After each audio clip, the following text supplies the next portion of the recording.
रहीम।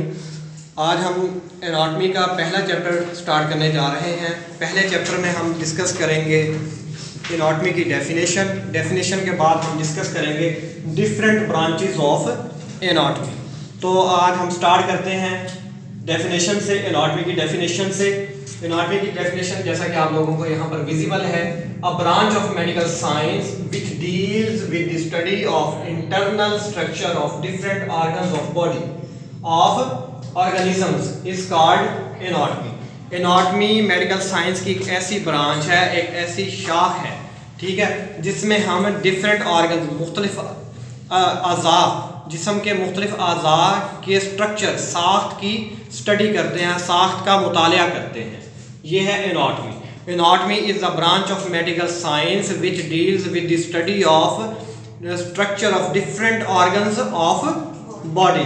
उसके बाद है जी ब्रांचेस ऑफ एनाटॉमी। मैं आपके सिलेबस के लिहाज से आपको ये फार्मेसी टेक्नीशियन के सिलेबस के लिहाज से लेके जा रहा हूँ। आपके जो बुक है, आउटलाइन है, उसमें फिर डेफिनेशन के बाद दी गई हैं ब्रांचेस के बाद ब्रांचेस में डिस्कस करते हैं। सबसे पहले इसकी जो आपके सिलेबस में 8 ब्रांचेस हैं एनाटॉमी की। सबसे पहली ब्रांच है gross anatomy, a branch of anatomy which deals with the study of structure of body with naked और अनएडेड आई।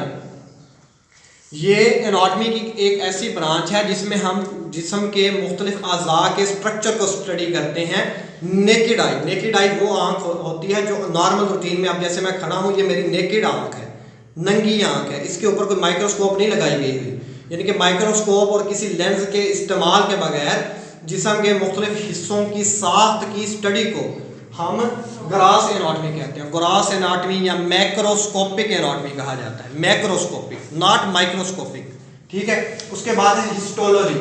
हिस्टो का मतलब होता है टिश्यू, हिस्टोलॉजी नाम से पता चल रहा है, हिस्टोलॉजी टिश्यू की study. A branch of anatomy that deals with the study of different tissues of body. A branch of anatomy that deals with the study of different tissues of body, वो क्या कहलाती है? Histology, ठीक है जी। उसके बाद थर्ड ब्रांच है embryology, this the study of embryo to determine its development and counter its defect. Embryo नाम से पता चल रहा है एम्ब्रियो की स्टडी करना। अब ये एनाटॉमी की एक ऐसी ब्रांच है जिसमें हम एम्ब्रियो को स्टडी करते हैं टू डिटरमिन इट्स डेवलपमेंट, कि इसकी बढ़ोतरी किस लिहाज से हो रही है, आया कि इसकी डेवलपमेंट बढ़ोतरी सही है या उसमें कोई कमी बेशी है, और अगर कोई उसमें डिफेक्ट आ रहा है तो उस डिफेक्ट को काउंटर करने के लिए जो मेडिकल प्रैक्टिशनर हैं, ये उनके लिए एम्ब्रियोलॉजी बहुत हेल्पफुल है एम्ब्रियो के लिहाज से। अब देखते हैं regional anatomy, the study of any specific part.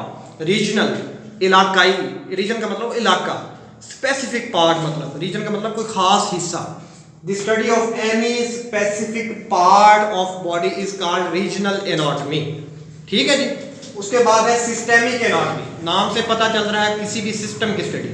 A branch of anatomy that deals with the study of any specific system of body is called systemic anatomy, is called systemic anatomy। जैसा कि हमारा gastrointestinal tract है, ये एक system है, GIT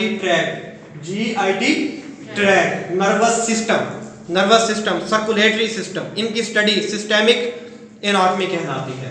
उसके बाद है applied anatomy, it is the branch of anatomy that deals with the study of diagnosis of disease. यानी कि ये एनाटॉमी की एक ऐसी ब्रांच है जिसमें हम किसी बीमारी की तशखीस करते हैं। जैसे हमारा एक्सरे है, एक्सरे कर लिया जाता है, उसके बाद एक्सरे को जो प्रैक्टिशनर होते हैं, जो फिजिशियन होते हैं, वो स्टडी करते हैं, ठीक है, वो एप्लाइड एनाटॉमी कहलाती है, ठीक है। एक्सरे की स्टडी एप्लाइड एनाटॉमी है। उसके बाद cross section anatomy, it is the branch of anatomy that deals with the study of cross sectional part of human body. यानी कि किसी क्रॉस सेक्शनल पार्ट की स्टडी, हमारे जिस्म के किसी क्रॉस सेक्शनल पार्ट की स्टडी, क्रॉस सेक्शनल, उसके स्ट्रक्चर की स्टडी क्रॉस सेक्शन एनाटॉमी कहलाती है। इसके साथ ही हमारा पहला चैप्टर एनाटॉमी का कंप्लीट हो गया। पहले चैप्टर की जो आउटलाइन है उसमें उन्होंने दिया है फार्मेसी काउंसिल, जो आपके फार्मेसी टेक्नीशियन के सिलेबस के मुताबिक उसमें डेफिनेशन है एनाटॉमी की, ठीक है, ह्यूमन एनाटॉमी या ओवरऑल एनाटॉमी, या उसके बाद ब्रांचेस ऑफ एनाटॉमी दी गई हैं। ब्रांचेज ऑफ एनाटॉमी की कंप्लीशन के साथ ही हमारा chapter number 1 of anatomy complete हो गया।